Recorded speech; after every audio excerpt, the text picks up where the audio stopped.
Eeshwarappa alias Anand అంటారు. మాది పొంగనూరు మండలం మంగళం పంచాయతీ కంగానూరు విలేజ్. 2017-18 నీరు చెట్టు వర్కుల్లో వర్క్ చేసిన నేను.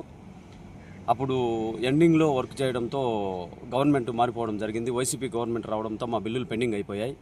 2024కి తెలుగుదేశం పార్టీ గెలనిచ్చి బిల్లుల కోసం పలమనేరులో ఇరిగేషన్ ఆఫీస్కి ప్రతిరోజు అంటే నెలలో ఒక 4 టైమ్స్ వచ్చి ఆఫీసర్లను కలవడం జరిగింది. తిరిగి నా చెప్పులంతా కూడా అరిగిపోయినాయి. ఆఫీసర్లకైతే కనికరం కలగలేదు. పలుమార్లు నా బిల్లు గురించి మాట్లాడితే కూడా ఆఫీసర్లు రేపు చేస్తాం, ఎల్లుండికి చేస్తామని ఇట్లా డిలే చేస్తూ వచ్చారు.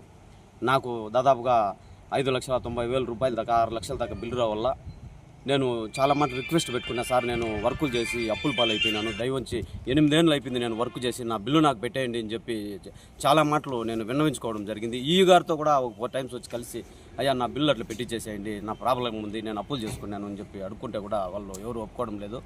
నాకు బాధేసి ఏసీబీని కలిశాను. ఏసీబీ ఆఫీసర్లు కలవడంతో వాళ్ళు స్పందించి ఎంత ఉంది ఏముంది అని విచారణ చేసినారు. చెప్పినా నేను క్లియర్ కట్గా 17వ తేదీ అంటే ఈరోజు మార్నింగ్ నన్ను రమ్మన్నారు. నేను పోయినా తిరుపతికి ఆఫీస్కి. వాళ్ళు డైరెక్ట్గా వచ్చి ఎంత డిమాండ్ చేసినారు అని అడిగినాడు. 13,000 రూపాయలు రజాక్ అనే సీనియర్ అసిస్టెంట్ నన్ను డిమాండ్ చేస్తున్నాడు సార్ అని చెప్పాను. సరేలే ఓకే పదా అని చెప్పి వాళ్ళు వచ్చి ఇప్పుడే ఇక్కడ పలమనేరుల ఆఫీస్లో పట్టుకోవడం జరిగింది. నాతో పాటు నేను కూడా ఇక్కడే ఉన్నాను. ఇప్పుడు కూడా ప్రజలకందరికీ నేను తెలియజేసేది ఏమంటే, నా ద్వారా ప్రజల కోసం పనిచేస్తున్న అధికారులు ఎవరన్నా కానీ లంచానికి డిమాండ్ చేస్తే వాళ్ళని నిలదీసి పని చేయించుకోవడం మన బాధ్యత, మన హక్కు. ఈ విషయం ప్రతి ఒక్క పౌరుడు తెలుసుకోవాలా. మీకు ఎవరన్నా ప్రభుత్వ అధికారులు ఎక్కడన్నా కానీ, పొంగనూరు కానీ, పలమనేరు కానీ, గంగవరం కానీ, ఇక్కడ ఎక్కడన్నా ఆఫీసర్లు ప్రభుత్వ అధికారులు లంచానికి డిమాండ్ చేస్తే ఏసీబీ ఆఫీసర్లకు పట్టివ్వండి. అవినీతి నిరోధక చట్టం ఆఫీస్ ఉంది. ప్రతి ఒక్కరికి నేను తెలియజేస్తున్నా, ఏసీబీకి పట్టిండి. ఫస్ట్ పట్టించి వాళ్ళని జైలు పాలు చేస్తే ఉండే అధికారులన్నా ప్రజలకి సక్రంగా పనిచేస్తారన్న ఆశాభావాన్ని వ్యక్తపరుస్తున్నా. అన్న చూస్తే ఇప్పుడు మేము ఇక్కడ పలమనేరులో ఈగర్ ఆఫీస్కి రావడం జరుగుతూ ఉంది. మేము అడిగినప్పుడంతా కూడా అదో రేపు అయిపోతుంది, ఎల్లుడికి అయిపోతుంది, అది ఏదో ఒకటి చెప్పుకుంటా కుంటి సాకులు పెడతా వచ్చినారు. అయితే మాకు తెలియదు ఇట్లా డబ్బులు తీసుకొని చేస్తారనేది అర్థం కాలేదు. లాస్ట్కి ఫైనల్గా వాళ్ళు డిమాండ్ చేస్తే అప్పుడు తెలిసింది నాకు, వీళ్ళకి డబ్బులు ఏంది మనకు పని చేయరు. నాకు లంచం ఇచ్చేది ఇష్టం లేక ఏసీబీ ఆఫీసర్లు కావడం జరిగింది సార్. సో మీకు తెలుసా లేకపోతే ఏమైనా చెప్పారు ఏసీబీకి కలమని చెప్పి?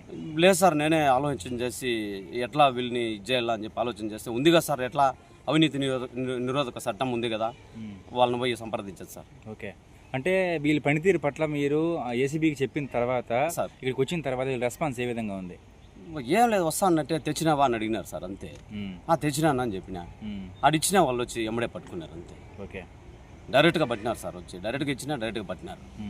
సో ఇప్పుడు ఏసీబీ వాళ్ళ పట్ల మీ అభిప్రాయం ఏంటి?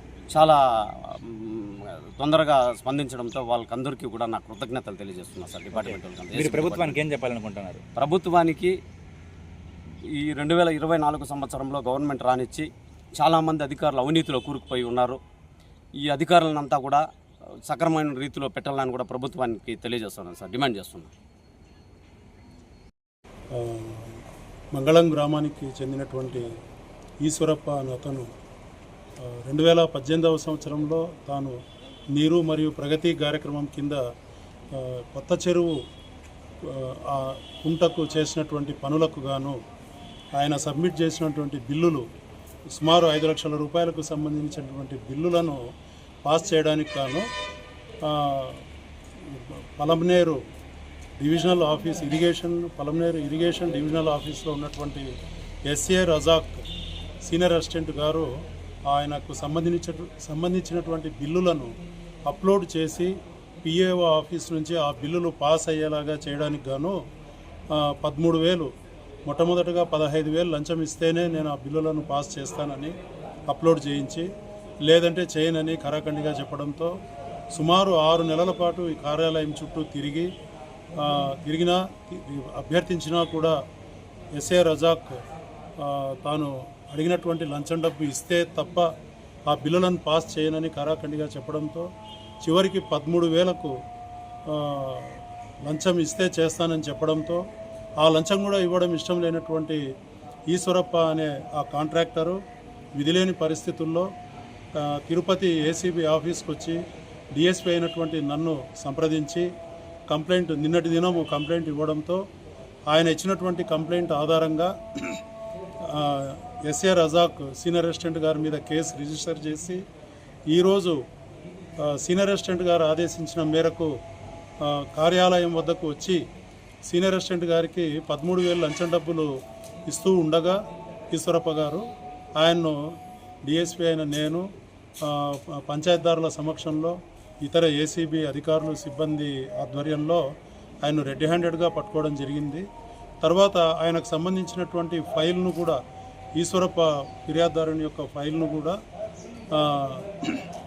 సీనియర్ అసిస్టెంట్ గారి స్వాధీనం నుండి తీసుకోవడం జరిగింది. అదేవిధంగా 13,000 రూపాయల లంచం ఏదైతే ఆయన రిసీవ్ చేసుకున్నాడో ఫిర్యాదుదారుని దగ్గర నుంచి ఆ డబ్బును కూడా రజాక్ గారి ప్యాంటు వెనక వైపు జేబులో నుంచి రిసీవ్ చేసుకోవడం జరిగింది. ఆయనకు కలర్ టెస్ట్ నిర్వహించినప్పుడు 2 చేతులకు కూడా కలరు పాజిటివ్ రిజల్ట్స్ రావడం జరిగింది. విచారణ జరుగుతోంది. విచారణ అనంతరము రజాక్ గారిని తిరుపతి ఏసీబీ కోర్టుకు రిమాండ్ పంపించడం జరుగుతుంది.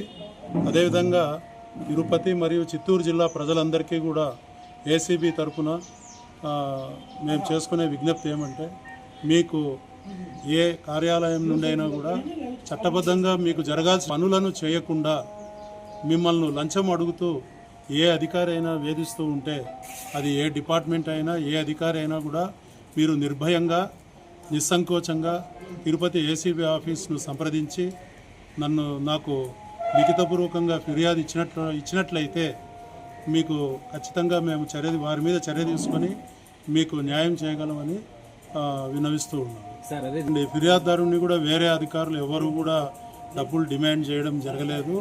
అదేవిధంగా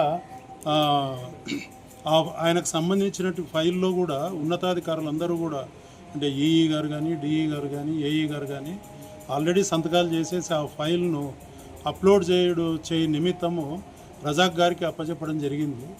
ఆయన ఒక్కడే డిమాండ్ చేసినాడు. ఫిర్యాదుదారుడు కూడా ఆయన ఒక్కరి పేరే చెప్పడంతో పని కూడా ఆయన దగ్గరే పెండింగ్ ఉండడంతో ఆయన మీద చర్య తీసుకోవడం జరిగింది. ఏ సెక్షన్ పైన కేసు బుక్ చేసినారు? శాఖాపరమైన చర్యలను తీసుకుంటారా? శాఖాపరం అంటే చట్టపరమైన చర్యలే తీసుకున్నాము. శాఖాపరమైన చర్యలు వాళ్ళ డిపార్ట్మెంట్ వాళ్ళు తీసుకుంటారు. అవినీతి నిరోధక చట్టంలో సెక్షన్ 7 కింద ఆయన కేసు బుక్ చేయడం జరిగింది. దాని ప్రకారమే విచారణ జరుగుతుంది. ఏం లేదండి, ఆయన హౌస్ కూడా సెర్చ్ చేయడం జరుగుతోంది.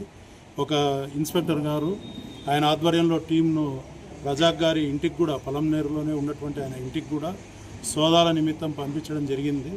అక్కడ ఏమైనా ఆస్తులు కానీ ఇతరత్ర స్థిర చరాస్తులు ఏమైనా దొరికినట్లయితే దాని మీద కూడా మళ్ళీ సపరేట్గా చర్య తీసుకోవడం జరుగుతుంది.